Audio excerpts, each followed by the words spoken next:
स्वागत है आप सभी का। तो आज हम बात करेंगे what are social groups. Social groups क्या होते हैं। सबसे पहले हम बात करते हैं ग्रुप की। ग्रुप क्या होता है? जब दो या दो से अधिक लोग होते हैं तो वो एक ग्रुप बना लेते हैं, लेकिन वो ग्रुप होता तो समाज का ही पार्ट है, इसलिए हम उसे सोशल ग्रुप बोल देते हैं। और ऐसे कई सारे ग्रुप्स जो बनते हैं उसे हम सोशल ग्रुप्स बोल देते हैं। तो अभी हम इसकी डेफिनेशन समझते हैं। Social groups consist of two or more people who regularly interact and share a sense of unity and common identity. जब हम लोगों से मिलना शुरू कर देते हैं, हर रोज़ हमारी उनके साथ इंटरेक्शन होती है, तो हम एक ग्रुप बना लेते हैं। उस ग्रुप में हमारी यूनिटी डेवलप होने शुरू हो जाती है, हमारी कॉमन आइडेंटिटी बन जाती है, हम अपने आप को उस ग्रुप का पार्ट मानना शुरू कर देते हैं, तो वो हमारा हो गया social group. They see each other often and consider themselves as part of the group. जो अभी मैंने बात कही कि हम ग्रुप का हिस्सा हो जाते हैं।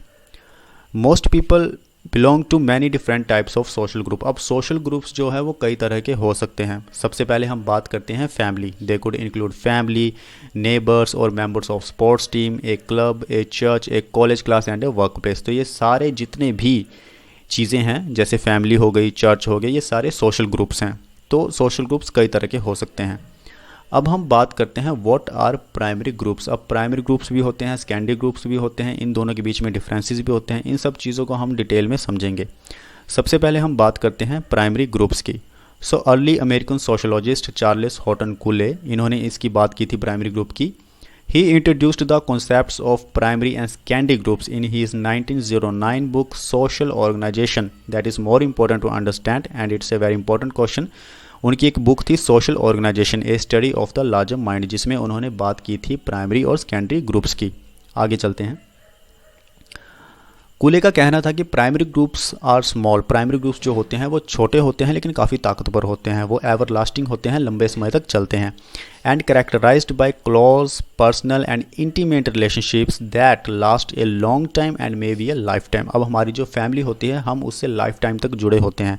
तो हमारी जो फैमिली हो गई वो हमारा प्राइमरी ग्रुप हो गया। लेकिन कॉलेज में जो हमारे ग्रुप्स बनते हैं, टेम्परेरी ग्रुप्स जो होते हैं, वो हमारे सेकेंडरी ग्रुप्स हो गए। हम किसी कंपनी में काम करते हैं 1-2 साल के लिए, तो वो भी हमारा सेकेंडरी ग्रुप हो गया। इसको हम और भी डिटेल में समझेंगे। अगर हम प्राइमरी ग्रुप्स की बात करते हैं, these relationships are deeply personal and loaded with emotions. तो प्राइमरी ग्रुप्स में ज़्यादातर बात होती है इमोशंस की। हम इमोशंस में जुड़े होते हैं अपने दूसरे फ्रेंड्स के साथ या अपनी फैमिली मेम्बर्स के साथ, वो हमारे पर्सनल रिलेशनशिप होते हैं। The members typically include. अब प्राइमरी ग्रुप्स में कौन कौन से मेंबर्स आ जाते हैं? फैमिली तो हमारी आती ही आती है, लेकिन जो हमारे बहुत अच्छे फ्रेंड्स होते हैं, चाइल्डहुड फ्रेंड्स, वो भी आते हैं। Romantic partners and members of religious groups who have regular face to face, जिनका हर दिन एक दूसरे से मिलना होता है, और verbal interaction and A shared culture and frequently engage in activities together. तो हम साथ में मिलकर जो एक्टिविटीज़ करते हैं, एक ग्रुप बना लेते हैं जो लंबे समय तक चलता है, वो हमारा आ जाता है प्राइमरी ग्रुप्स में। यानी कि प्राइमरी ग्रुप्स जो होते हैं वो टेम्परेरी नहीं होते हैं, वो एवरलास्टिंग होते हैं, लंबे समय तक चलते हैं। The ties that bind the relationships in primary groups are made up of love. अब जो प्राइमरी ग्रुप्स होते हैं वो लव से बनते हैं, केयरिंग से बनते हैं, कंसर्न होता है, उसमें लॉयल्टी होती है, विश्वास होता है, सपोर्ट भी हमें हासिल होता है प्राइमरी ग्रुप्स में। These relationships play important roles in the formation of individuals, sense of self and identity. अब जो हमारी सेल्फ है, हमारा जो आइडेंटिटी है, सेल्फ एंड आइडेंटिटी, वो हम ट्रेस करते हैं अपने प्राइमरी ग्रुप से। इसका एक बहुत छोटा सा उदाहरण हम लेते हैं। जो पंजाबी माता पिता होते हैं उनके बच्चे क्यों बंगाली नहीं बोलते? जो बंगाली माता पिता होते हैं उनके बच्चे क्यों पंजाबी नहीं बोलते? Because primary group. अब जो पंजाबी माता पिता होंगे उनके बच्चे भी पंजाबी बोलेंगे, और जो बंगाली माता पिता होंगे उनके बच्चे भी बंगाली बोलेंगे, क्योंकि जो बच्चे होते हैं उनका प्राइमरी ग्रुप होता है फैमिली, और वहीं से सब कुछ सीखते हैं। तो हमारी सेल्फ और आइडेंटिटी वहीं से डेवलप होती है। Because these people are influential in the development of values, norms, morals, beliefs, worldview and everyday behaviors and practices of all the members of the group. तो एक ग्रुप में जितने भी मेंबर्स होते हैं, वो जितनी भी एक्टिविटीज़ करते हैं, उसका जो इन्फ्लुएंस होता है वो आगे आने वाले बच्चों पे भी होता है, और वो वही चीज़ बच्चे सीखते हैं।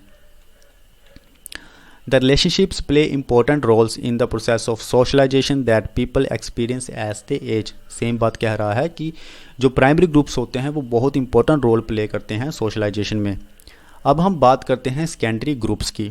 सेकेंडरी ग्रुप्स मैंने आपको बताया था कि टेम्परेरी ग्रुप्स होते हैं, गोल ओरिएंटेड होते हैं। टास्क अगर कंप्लीट हो गया है तो हम उस सेकेंडरी ग्रुप से चले जाते हैं, हम कोई और ग्रुप ज्वाइन कर लेते हैं।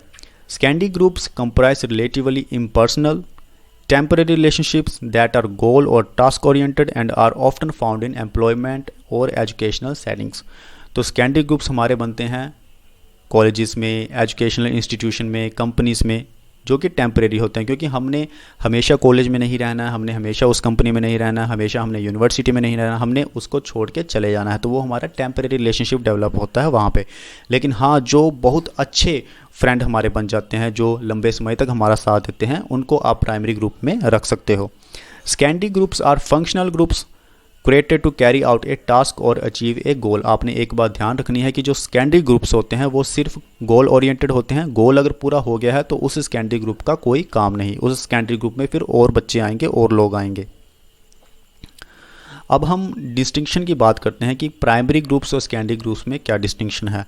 अगर हम डिस्टिंक्शन की बात करते हैं तो सेकेंडरी ग्रुप जो है वो एक ऑर्गेनाइज स्ट्रक्चर में होता है, उसमें फॉर्मल रूल्स होते हैं, वो सबको फॉलो करने पड़ते हैं, उसमें एक अथॉरिटी फिगर होती है जो उन सब रूल्स को देखती है, यानी कि हम कुछ भी अपनी मर्जी से नहीं कर सकते। जो सेट ऑफ रूल्स होते हैं सेकेंडरी ग्रुप्स में, हमें उनको फॉलो करना पड़ता है और उसी हिसाब से ही हमें काम करना पड़ता है। लेकिन इसका ऑपोजिट अगर हम देखते हैं, अगर हम प्राइमरी ग्रुप्स की बात करते हैं तो प्राइमरी ग्रुप्स में फॉर एग्जांपल हमारी फैमिली है, हमारा परिवार है, तो हम बिल्कुल भी नहीं सोचते हैं कि हमने कैसे बात करनी है, कैसे नहीं करनी है।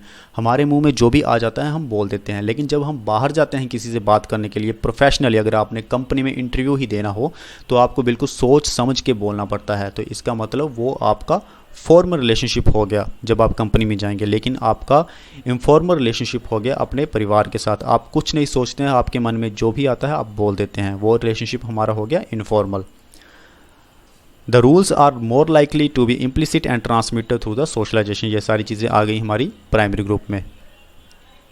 तो यही था प्राइमरी ग्रुप और सेकेंडरी ग्रुप और सोशल ग्रुप्स, जिसको हमने डिटेल में स्टडी किया, जिसमें चार्लेस कूले का भी काफ़ी इंपॉर्टेंट रोल रहा है। तो आज के लिए इतना ही, मिलेंगे नेक्स्ट वीडियो में।